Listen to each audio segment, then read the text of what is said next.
Тарихшылардың есаплауларына қарағанда, қара оба нәтижесінде Европа халқының 30 ямаса 50% набыт болған. Ал айрым деректерде болса, бұны санларда көрсететін болсақ, 75 миллионнан 200 миллионға шекем деп келтірілген.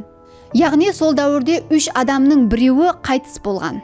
Қалалар босап қалған, диханлар жоқ, әбадатханалар ашық, бірақ та оның ішінде адамлар жоқ.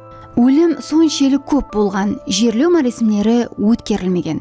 Көшеде жатырған денелерді арбаға салып жерлеген. Айрым жерлерде өлілер төбешік болып жатырған. Бірақ бұл пандемия инсаниятқа сабақ болды. Гигиена хақында ойлай бастады. Қалаларда су һәм шығынды мәселесі ахметлі болып қалды. Карантин деген түсінік пайда болды. Феодаллар әлсірей бастады. Диханлар минетінің қадірі, ілімге зәрулік артты. Себебі адамдар діни жауаплардан көре іліми түсіндірме іздей бастады.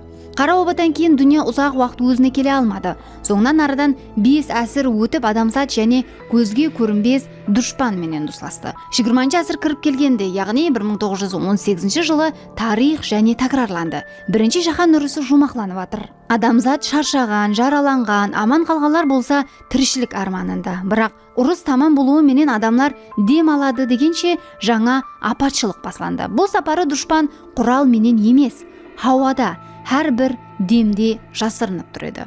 Бұл испан грипі.